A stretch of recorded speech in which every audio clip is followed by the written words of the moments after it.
Kevin McCarthy is both feeling victorious over the fact that the debt deal happened, but still in a little bit of trouble. There are some Republicans of the Freedom Caucus saying that the fact that he cut this deal with Biden is going to be all the reason necessary for them to kick his butt out of the speakership and replace him with, I don't know, Marjorie Greene or something. Although notably, she voted for the deal too. Maybe they can go to Boebert. She didn't vote for it. She didn't vote at all. She actually missed the vote. She didn't make it to the building in time. But anyway, don't let this lead you to believe that there aren't worse cuts a coming. Kevin McCarthy is actually already previewing those. Take a look. Now we're cutting. And you know what? I'm gonna make some people uncomfortable by doing that, but I'm not gonna give up on the American people. And this isn't the end. This doesn't solve all the problems. This is the first step. I'm gonna announce a commission coming forward from the speaker, from bipartisan on both sides of the aisle. We only got to look at 11% of the budget to find these cuts. We have to look at the entire budget. The Congress has done this before. Why didn't you see the whole budget? Because the president walled off all the others. The majority driver of the budget is mandatory spending. It's Medicare, Social Security, interest on the debt. So you only have 11% to look at this budget. So that right there shouldn't surprise anyone. Of course, they're gonna be coming for Social Security, Medicare, and Medicaid. They wanna cut those things because the only people in this country that they actually care about don't need those things as much. Sure, they benefit from it. Every rich person in the country gets Social Security when they come of age, but they don't need it, and they'd prefer that it didn't exist if that allowed their taxes to be lower. So Kevin McCarthy coming for those things shouldn't be a surprise. Establishment Republicans are always going to do that. But you also shouldn't be surprised by the way that that was spun by, that was Harris Faulkner, right? Where she was like, he wouldn't let you see it. He wouldn't let you see Social Security. What do you think see means in this context? It means cut. It's not like he just wanted to look through the rolls. Oh, that is the Social Security spending. He wanted to cut it. So she's supposed to make it seem to their viewers that the idea that we should be discussing cutting Social Security and Medicare is so obviously reasonable that it's ridiculous and a shame that they didn't let you do that. So all of you conservatives, many of which watching Fox News are actually poor and rely on Social Security or Medicare, or at the very least will eventually, you are being trained to accept a cut in those programs. You're being trained by people like Kevin McCarthy, who is supported by Donald Trump after all. So establishment and the supposed outsider wing of the Republicans are in lockstep on this, and by Fox News as well. The cuts are coming, or at the very least, the attempt to do the cuts, and they're priming their audience to be okay with it. Jessica, what do you think? Kevin McCarthy is the most absurd human being. So cutting Social Security and Medicare is so unpopular. Those are like the two most popular public programs we have in the United States. McCarthy's plan right now is just defund grandparents. Like that's what we should be calling this, because that's what it is. He says, what I'm gonna do is gonna make some people uncomfortable. You're going to make people's grandparents homeless. I guess like many things in 2023, it's a spectrum of what is uncomfortable. But seriously, it is on the extreme of the spectrum. People will not be able to feed themselves. They already can't on current Social Security benefits. And when you talk about Medicare, people are already denied necessary care, not receiving quality care under Medicare. Like people will die, people will be homeless, people will not be able to feed themselves. Not just people, but some of our most vulnerable people, old people, our grandparents.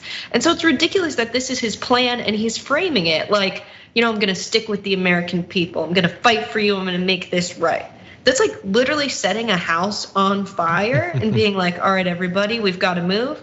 I have this new house, it's smaller and decrepit, but I got you this house to replace the one that we can't live in anymore. It's like, we can't live in that because you set it on fire. You can't say, I'm making a non-problem a problem. And then by fixing it, I'm actually making more problems. That's really what's going on here by him saying, we've got to cut spending and going after programs that people really rely on. Yeah, it would be bad enough if he was doing the thing where he's like, this is what's fiscally responsible. We just can't have these luxuries like grandma having a sandwich or grandpa not freezing to death in his lazy boy. Those are luxuries we can't afford them anymore, so I'm gonna be responsible. That would be bad enough.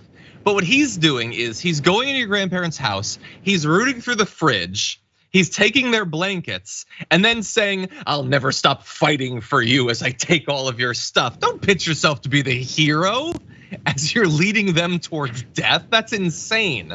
But that's what he was doing, and there was no pushback from Harris Faulkner on that. She didn't point out, oh, by the way, the stuff that you're proposing is wildly unpopular.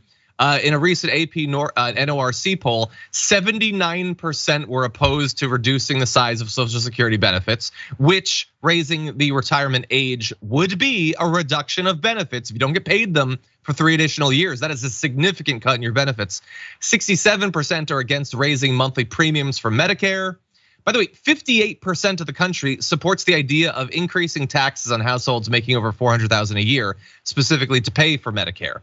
And I am sure that Harris Faulkner has seen these polls. Kevin McCarthy has seen these polls, but they don't care because the majority of the country is not who they've been sent to Washington or New York City to represent.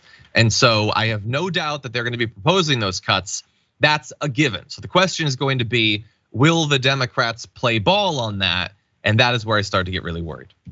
Yeah, and he has said nothing of cutting the $858 billion going to the Pentagon, which hasn't passed an audit in 5 years. So what are you gonna do? You're literally giving money without question to the guy that when you gave it to him, you were like, all right, here's $858 billion. Then you're like, so what did you spend that on, that money that I gave you for defense? And they're like, I don't really remember.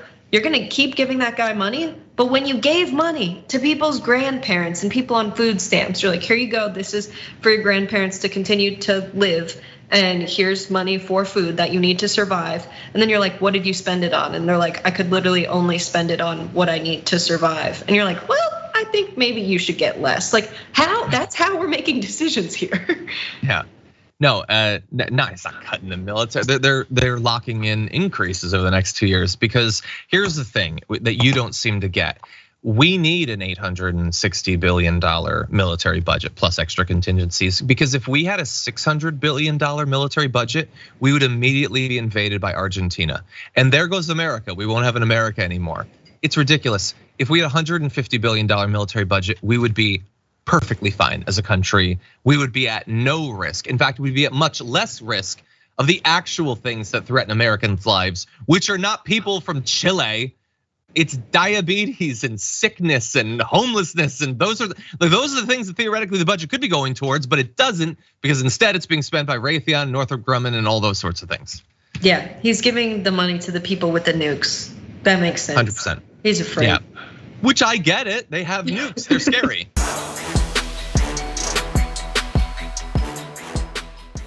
Check out the Damage Report podcast each day, wherever you get your podcasts, whether Pocket Casts or Stitcher or iTunes. You can join me as I give you the news and stories you want with a range of co-hosts and interview guests jumping in on the fun each day. Again, that's the Damage Report, wherever you get your podcasts. And if you get them at iTunes, don't forget to rate and review. Sometimes I'll read them live on the show.